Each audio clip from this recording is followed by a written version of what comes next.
ये जो भाषा आप बोल रहे हो इसको वापस लो, ये अच्छी बात नहीं है। ये अधिकार मैं किसी को नहीं देता। समझ में आई? समझ में आई? प्रभारी मंत्री को आप निर्देश नहीं दो, मंत्री को आप निर्देश नहीं दो, मंत्री को आप निर्देश नहीं दो। ग्वालियर की जो बदहाली है, बदहाली किसी से इस टाइम छुप नहीं रही है। चाहे हम रोडों की बात करें, चाहे हम हॉस्पिटल की बात करें, लेकिन आपकी कोई प्रतिक्रिया नहीं आती है। जब महाराज आते हैं तभी आप शहर में एक्टिव होते हैं, उसके बाद आप दिखाई नहीं देते हैं। ये एक बात सुनो, आपके संज्ञान के लिए तो साल भर का चार्ट निकाल लेना जी। चार्ट निकाल के फिर बात करना कितने बार प्रभारी मंत्री आता है और प्रभारी मंत्री को आप निर्देश नहीं दो। नमस्कार, मैं हूं संजय शर्मा और आप देख रहे हैं उंगली.इन।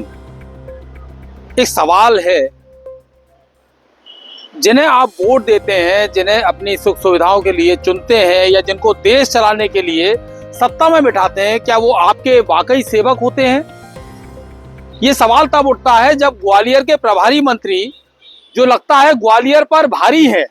मैं आपको कह रहा हूँ, आप समस्या के लिए मुझे अवगत कराओ, मैं सहमत हूँ, एक जागरूक पत्रकार हो, मेरे भाई हो मैं, पर ये जो भाषा आप बोल रहे हो इसको वापस लो, ये अच्छी बात नहीं है। ये अधिकार मैं किसी को नहीं देता हूँ। समझ में आई? कभी कभार ग्वालियर की ओर रुख करने वाले ग्वालियर के ही प्रभारी मंत्री तुलसी सिलावट को आज मिर्ची लग गई, और ये मिर्ची इसलिए लगी कि वे खुद को जनता का नहीं बल्कि पार्टी का सेवक मानते हैं। वैसे वो हैं तो केवल और केवल महाराज यानी सिंधिया जी के नौकर, और ये साबित हुआ है हर मौके पर जब ग्वालियर के दौरे पर मुख्यमंत्री हो या प्रधानमंत्री हो या फिर महाराज यानी सिंधिया जी ग्वालियर में अपने घर पर पधारे। यही पूछना पत्रकार को भारी पड़ गया कि जब महाराज ग्वालियर आते हैं तभी आप क्यों आते हैं? तो तुलसी सिलावट का कहना था कि आप मुझे निर्देश नहीं दे सकते, मेरा लेखा जोखा पार्टी रखती है। इसका मतलब साफ है कि तुलसी सिलावट जनता के नहीं अपनी पार्टी और महाराज के ही नौकर हैं। वो तो जनता बेचारी बेवजह वोट देकर इन्हें जिता देती है। खैर, इससे ये बात तो साफ हो गई कि अब जनता को इनसे कोई उम्मीद नहीं रखनी चाहिए। नमस्कार, मैं हूं संजय शर्मा और आप देख रहे हैं उंगली.इन। एक सवाल है, जिन्हें आप वोट देते हैं, जिन्हें अपनी सुख सुविधाओं के लिए चुनते हैं या जिनको देश चलाने के लिए सत्ता में बिठाते हैं, क्या वो आपके वाकई सेवक होते हैं? ये सवाल तब उठता है जब ग्वालियर के प्रभारी मंत्री, जो लगता है ग्वालियर पर भारी है। ये मैं इसलिए कह रहा हूं कि वे जब आते हैं, जब कभी महाराज आए यानी ज्योतिरादित्य सिंधिया केंद्रीय मंत्री हैं, वो उनके खासम खास हैं, वे आए, प्रधानमंत्री आए या मुख्यमंत्री का दौरा ग्वालियर में हो। आज यही सवाल उनसे कर लिया गया, और जब सवाल किया गया तो देखिए वो किस तरह से भड़क उठे, और उनका साफ तौर पर कहना था कि आप हमें निर्देश नहीं दे सकते। वहीं उनका ये कहना है कि मेरा लेखा जोखा पार्टी रखती है, सरकार के मुखिया रखते हैं। इसका मतलब साफ है कि जनता के प्रति नेताओं की किसी तरह की कोई जवाबदेही नहीं है, कोई जिम्मेदारी नहीं बनती।